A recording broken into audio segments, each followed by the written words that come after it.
Kamusta mga ka-artists? Welcome back to my channel. For today's video ay ituturo ko step by step kung paano gumamit ng grid line method sa paggawa ng charcoal portrait drawing. So, ito yung mga materials na kailangan natin. Ayan. Marami kayong matututunan ngayong araw sa ituturo kong tutorial. Pero bago tayo magsimula, huwag kalimutang mag-subscribe at pindutin ang notification bell para lagi kayong updated sa mga future content natin. At paki-like and share na rin itong video na to bilang suporta. Thank you. So tara, simulan na natin guys.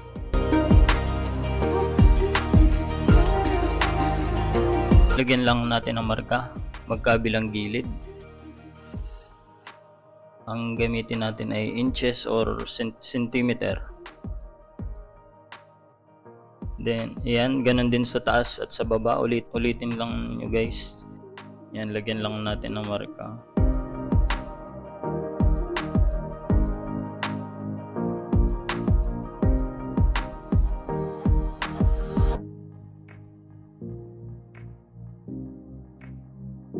Yan, ulitin nyo lang sa baba with same position ng inyong ruler.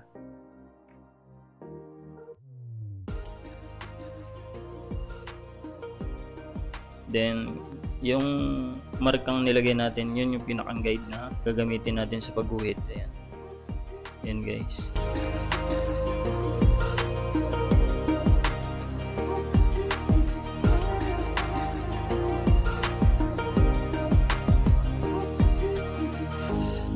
Ang gamit ko pala rito ay centimeter, kaya medyo maliliit yung grid line natin.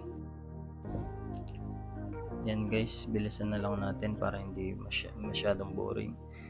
Ayan, yung diagonal line is optional lang yan. Kahit hindi nyo nalagyan yan, at ang gamit naman natin grid line ay centimeter lang, kaya sobrang liliit niyan para lagyan natin ang diagonal line. Depende na rin sa inyo guys kung lalagyan nyo o hindi.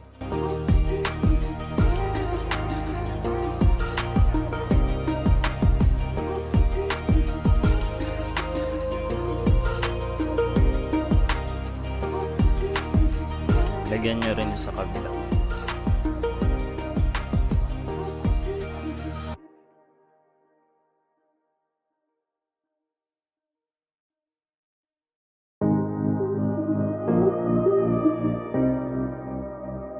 So, ayan, bilisan na lang ulit natin.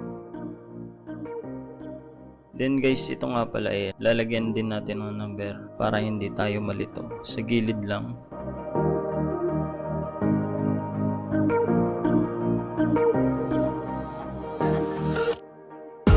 And then dyan sa taas, yan ay para maging guide nyo lang, para hindi kayo malito.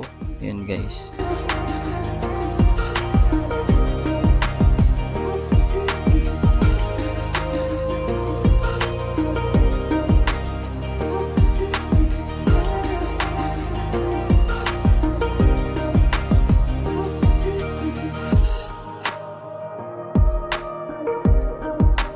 So yun guys, ito yung 6H na lapis ang gamit ko. Ipapakita ko lang sa inyo yung result kung gaano siya kalabo. Hindi siya masyadong kita at madali lang siyang burahin kapag natapos tayo mag-sketch ng i-drawing natin.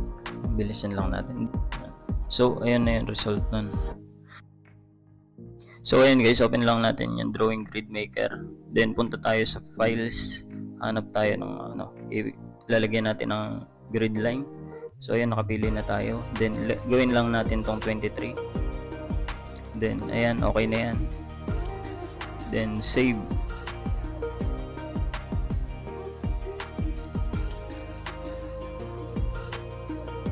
I-save lang natin. Okay na yan. May ads pa lang.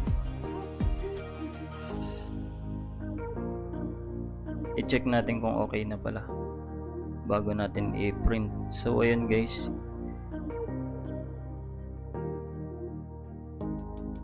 sinend ko na pala to sa laptop. Then punta tayo ng Microsoft Word.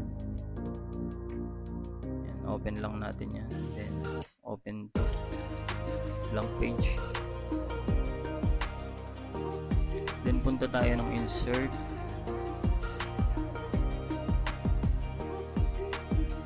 Yan, punta lang tayo sa picture. Then, punta tayo ng add this device. Then, sa download, punta tayo sa download. Yan. Click lang natin yun. Then,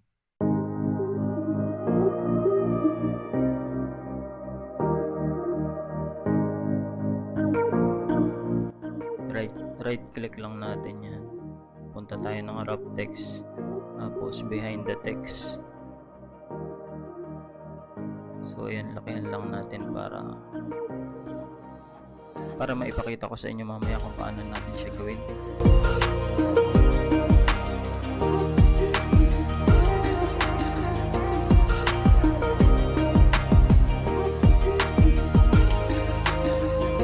So ayan guys, punta tayo sa file, then print na natin.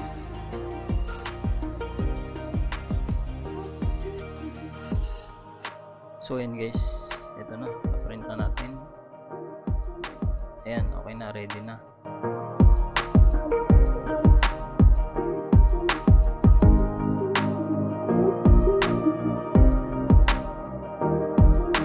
So ayun guys, lagyan lang natin siya ng diagonal line sa mata.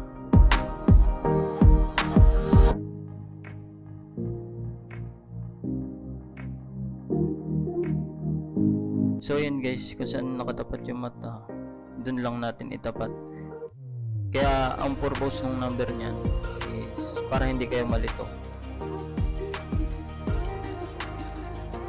Ayun guys, ganyan lang guys. Ayun guys, ganyan lang. Itapat lang natin yung ilong niya dun sa number, dun saan siya nakatapat. Ganon din yung sa labi niya.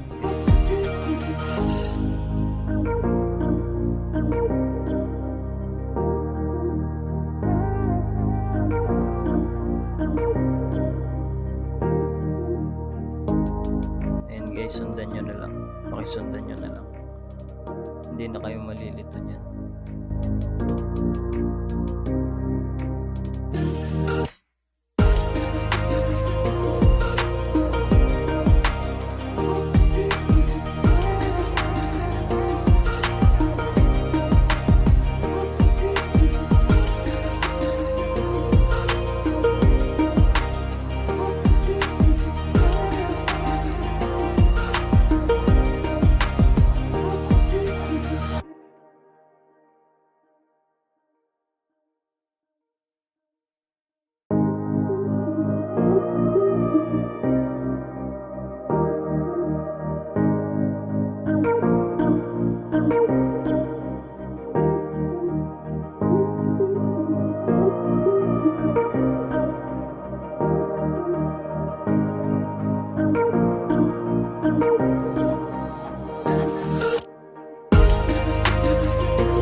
So ayan guys, subok na tayo.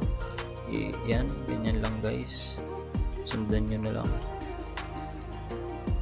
So ayan, medyo malapit na tayong matapos.